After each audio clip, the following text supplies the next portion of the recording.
Friends!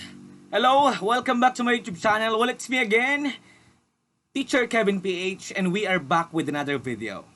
Hi there everyone, well it's me, Teacher Kevin, and this time, all you need to do then is to sit back, relax, listen, watch, and learn. The first thing that I want you to take away from today is this: you will have good days and you will also have bad days. But you will always learn something more, something new, and you will learn more overall on bad days than good days.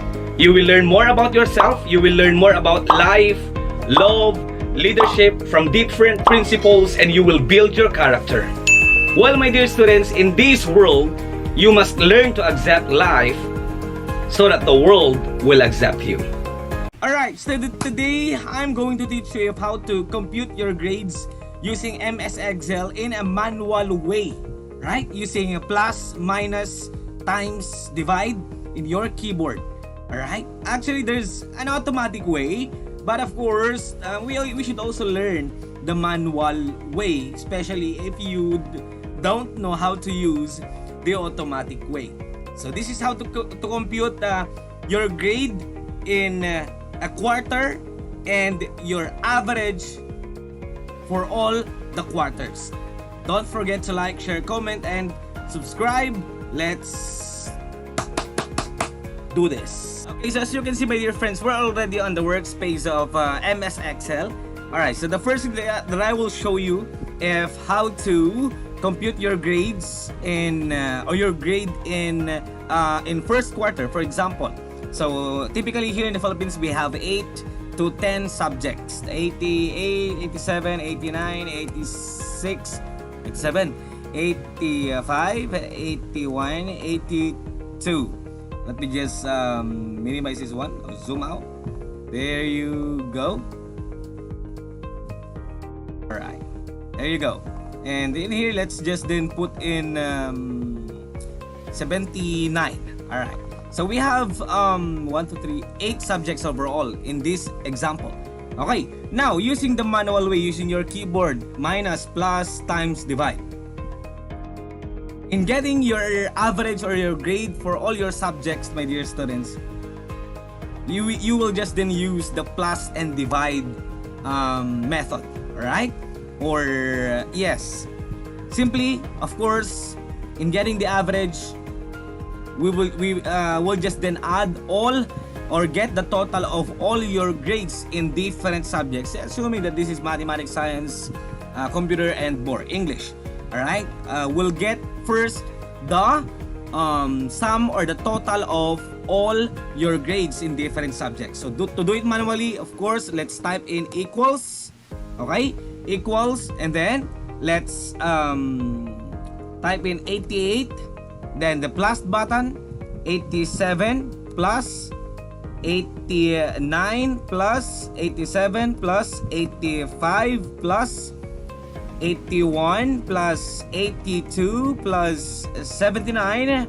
Make sure that your equals will always be in the first part. Okay, and hit enter, and you can automatically get the average or the total or the sum of all your grades. And this is simply how to use plus. Hit enter. There you go. So this is the total of all your grades in different subjects. Next one, get the final grade or the final average. Okay, again equals, and this time we're going to use divide slash here in your keyboard. We're going to use that one. Okay, so let's type in 678. Again, this is the manual way. 678 divided by, that's the sign, divided by how many subjects do you have? 1, 2, 3, 4, 5, 6, 7, 8. Alright, 8. Then hit enter. Then there you go. So this is already your average in a quarter. Okay, with all your grades in different subjects using the manual method. Alright, using the keyboard. Alright, we still have different technique, my dear students, in terms of doing or yes, using this manual way. Okay, so simply again, let's type in equals, and then we'll just then click A1 or the cell where our grade is being put or placed. Alright, equals, then A1, there you go, then plus button, B1 plus C1 plus click, there you go, plus, there you go, plus, there you go, plus, plus, the last one, there you go, cell, hit enter, then there you go, you can automatically get your total.